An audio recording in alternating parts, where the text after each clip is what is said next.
Hello दोस्तों, जैसा कि आप सब जानते हैं अभी एसएससी सिलेक्शन पोस्ट का एग्जाम हो गया।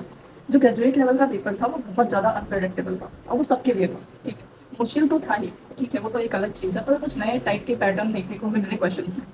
आज मैं बात करने वाली हूँ रीजनिंग सब्जेक्ट के बारे में, क्योंकि मैंने 26 जुलाई को सिलेक्शन पोस्ट का एग्जाम दिया था। तो उसमें कुछ नए पैटर्न मुझे देखने को मिले रीजनिंग के क्वेश्चन में।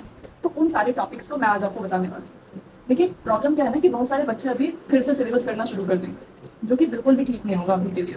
आपने जो भी पढ़ा है अभी तक, आप उसको रिवाइज करिए। और हाँ, जो नए कुछ पैटर्न आपको मिल रहे हैं उसको आप ऐड ऑन कर लीजिए अपने सिलेबस में, ताकि जो प्रॉब्लम हमें फेस करनी पड़ी है अभी एसएससी सिलेक्शन पोस्ट में वो सीरियल में ना करनी पड़े एटलीस्ट। क्योंकि हम रिस्क ले नहीं सकते, देखो हमने पूरे साल पढ़ाई की है।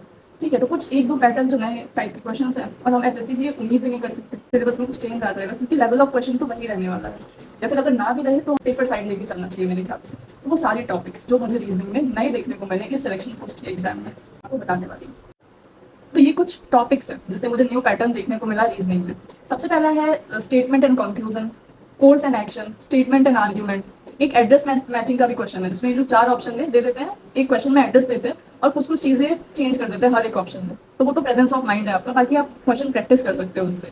एक मॉड वाले क्वेश्चन आ रहे हैं रीजनिंग में, और एक क्रिएटिंग वर्ड्स, कि आपको बहुत सारे अल्फाबेट्स दे देते हैं और पूछेंगे कि आप कितने वर्ड्स क्रिएट कर सकते हो इससे। तो देखो, statement and conclusion, course and action, ये कुछ ऐसे क्वेश्चन होते हैं ना जिसका आप श्योरिटी के साथ आंसर नहीं कर सकते जब तक आपके पास एक प्रॉपर प्रैक्टिस ना हो।